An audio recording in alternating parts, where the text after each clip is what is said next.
Your employees will barb your hair if you do not shine your eyes. I don't even think that stealing from your boss is considered ethically wrong again in Nigeria. Nigerians have generally believed that now when monkey they walk, now you go chop. I remember in 2014, when the price of Brent crude plummeted to about $40 per barrel. I was working on Ome 119 offshore Port Harcourt back then and knew almost immediately that $40 a barrel was certainly going to put me out of my job. As a sharp young guy, my plan was simple. Quickly find something that would replace my all-industry salary before I am rendered jobless by force majeure. Gang, my thinking hat came on. I started by gathering my friends and we created a company. What's the name again? Drapes Engineering Limited. The first and only contract we got was to supply gravel to a construction site in Port Harcourt. We would buy the stones from a company at Okada in Edo State, then transport them to the site in Port Harcourt 3 times every month. We were staying in Benin then, so we'll go to the quarry close to Gbenjo University, load the truck, weigh it, a perfect 30 tons, will then pay the driver to start the journey. As soon as the truck that was 30 tons in Benin climbs the railway bridge in Port Harcourt, it go dey reach 25 tons. We were practically working for the drivers,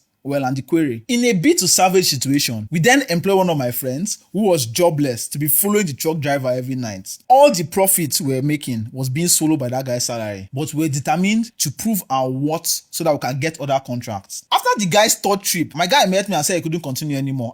What happened? He said that the driver has been pressuring him for them to stop at one small village to drop some of the stones, but he refused. He said that during the last trip, he woke up from sleep around 1 a.m. at midnight and saw the driver staring at him angrily while driving instead of looking at the road. He said, "Oga, is there a problem?" The guy just kept staring at him while he increased speed on the dark, lonely road. Imagine, Oga driver was angry that my friend would not allow him to thief. The audacity. Can you just imagine the level of entitlement? You dey thief, then catch you dey vex. You be winch. Anyway, we couldn't sustain the business anymore and we stopped receiving those purchase orders. Why am I telling you in this story? It is to emphasize the artificial entry barriers created by the workshop mentality that we've subconsciously allowed to thrive in this country. We had the means to make the supply. We had someone that had the product. We also had someone that was willing to pay more money for it.